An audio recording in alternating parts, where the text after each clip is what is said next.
Hello everyone, it's David here from Beyond the Kingdoms, and today I've got a special mini episode for you. In honor of the release of Disney's new live-action film Dumbo, we're taking a trip to the eastern corner of Fantasyland to explore Storybook Circus, a mini-land inspired by the original film and a trip back to the 1950s and under the big top. So let's go on a little trip back in time to the Carolwood Park because the circus is pulling in.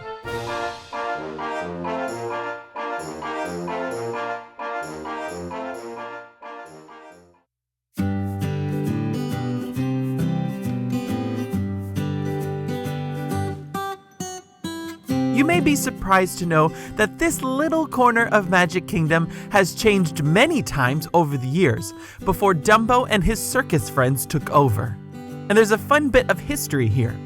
So here are 5 fast facts about Storybook Circus. When the Magic Kingdom opened in 1971, this corner of the park sat completely empty. It wasn't until June of 1988 that a mini-land opened up here, and it was then called Mickey's Birthday Land.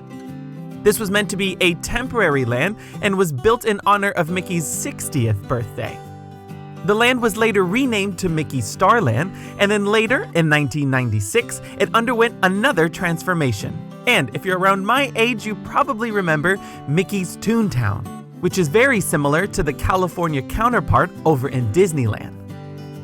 Then, by 2012, this land became officially known as Storybook Circus, a mini-land that is home to 2 attractions perfect for toddlers. The second being the classic spinning attraction, Dumbo. And this version here in Florida is the only one in the world that features what I like to refer to as Double Dumbo. Everything really is bigger here in Florida. And despite this being a mini-land, not only does it pack in a punch with 2 Dumbo spinners, but it's also home to not 1, not 2, but 4 classic Disney characters that are part of the Fab Five. And finally, the next time you visit Storybook Circus, make sure you look very closely around the Fantasyland train station. While the land is certainly inspired by the original Dumbo film released in 1941, it also pays homage to Walt himself, because you'll notice some not-so-subtle nods to Walt's backyard train set known as the Carolwood Pacific.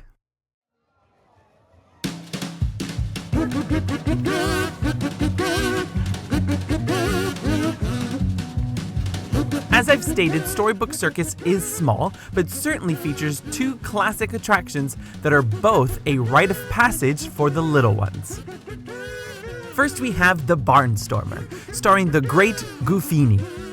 This is the park's junior coaster, and probably the first your kids will get on once they reach 35 inches tall.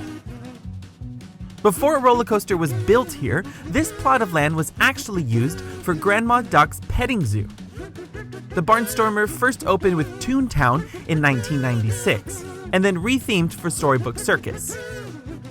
It's one of the few traces of Toontown left, because the track itself has remained exactly the same. But the surrounding decor has changed slightly. Dotted around the attraction are props that pay homage to those wacky how-to animated shorts featuring Goofy. It's a fun little coaster that's great for first-timers to get a little thrill on. The attraction does offer FastPass Plus, but I wouldn't put it at the top of my list, only because there are so many options in this park. But lines can build up in the busy season here, so I say enjoy this one around sunset time. And of course, right next to the Barnstormer is the star attraction of this land, Dumbo the Flying Elephant. Early concepts for a Dumbo attraction always consisted of a classic spinner ride, where guests would hop aboard their own Dumbo vehicle and fly high in the sky. Originally, this attraction was planted right next to Pinocchio's village house in the center of Fantasyland, pretty much near the new castle wall that leads guests into Fantasyland Forest now. The line would get so backed up here that it was not uncommon for the wait to be well over an hour. So the relocation of Dumbo to Storybook Circus allowed Imagineers to elaborate further on the circus theme and get twice as many guests on the attraction at once. Now it is a beautiful corner of Magic Kingdom that everyone must do at least once. Like I said, it's a rite of passage. Like the Barnstormer, this attraction features FastPass Plus, but if the adults need a break and the kids are still pumped full of energy, do the standby line here. This attraction doesn't have a traditional line or queue. Instead, there's a waiting area that doubles as a playground for the little ones. You can let your kids run around and blow off steam while you sit in the air conditioning and wait for your turn to ride.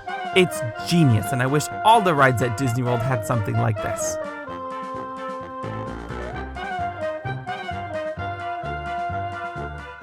Now, you don't really need me to explain how this ride works. It's pretty simple, really.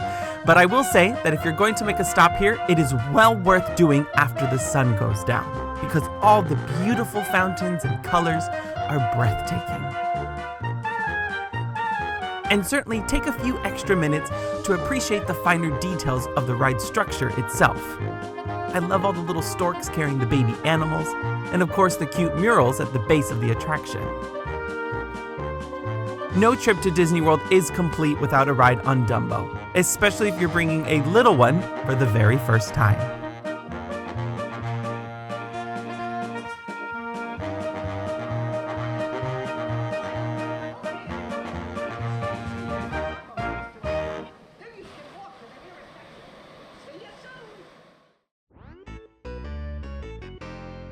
Now, aside from the classic rides, Storybook Circus is also about classic characters too. And you'll notice this even before you step inside Pete's Silly Sideshow. The next time you pass Big Top Souvenirs to meet the Fab Five under the big circus tent, check out all of the banners. Some of you veterans will recognize these guys from very old animated shorts, like Lambert the Sheepish Lion, Salty the Seal, and of course Humphrey the Bear. If you don't know who these characters are, do some Disney homework. There's some pretty cute characters.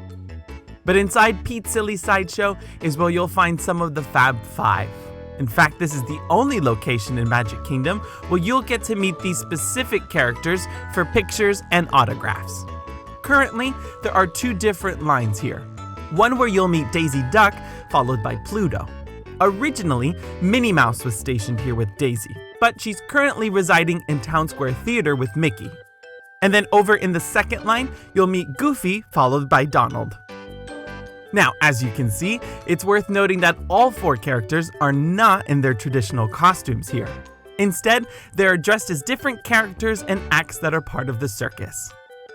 So if you want to meet Donald in his traditional sailor suit, you'll have to go somewhere else.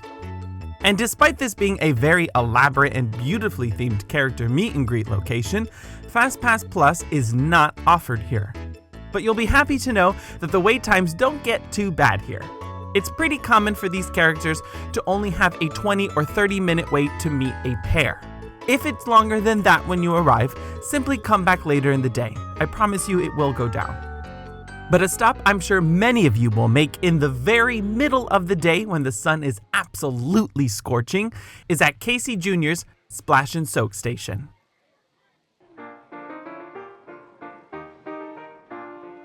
This water play area was recently refurbished and given a good new paint job, so it looks better than ever. This is of course inspired by the little engine that could, Casey Jr., and featured in the original Dumbo film. Now, although Disneyland has a really cute train ride inspired by this character, we just have a fantastic splash pad where kids can absolutely get soaked.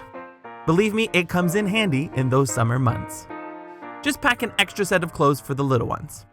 You can easily use the bathrooms located just steps away to change and dry off.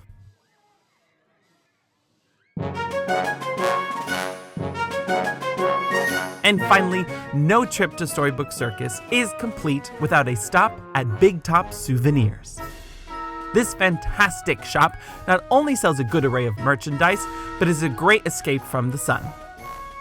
In terms of souvenirs, this place is actually a little gem. After the Emporium and Mickey's Star Traders in Tomorrowland, this is the next best shop, because there's a little bit of everything. It of course now has merchandise from the new live-action film Dumbo, but there are plenty of toys, plush stuffed animals, t-shirts, apparel, and of course some Mickey ears. And during the Halloween and Christmas party, I actually think this is the best place to pick up limited edition pins and party-specific merchandise items. But Big Top Souvenirs is also the park's second bakery. If you love candy apples, cotton candy, and other sweet treats, you'll love this place. You'll also find specialty cupcakes that change from time to time, and of course Goofy's Glaciers, a collection of different colored slushies. There's a tremendous amount of detail both inside this store and throughout this land.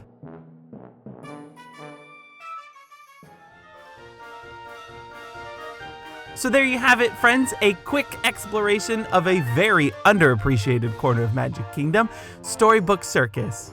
This little section of Fantasyland is perfect for those who really love the classics and some good old vintage Disney. From the dozens of references of somewhat forgotten characters, to a stunning tribute to a classic film. Storybook Circus certainly is a beautiful corner of Magic Kingdom, both during the day and especially at night. But sadly, that will have to do it for today. Thank you so much for watching, guys, and like always, remember, if you can dream it, you can do it.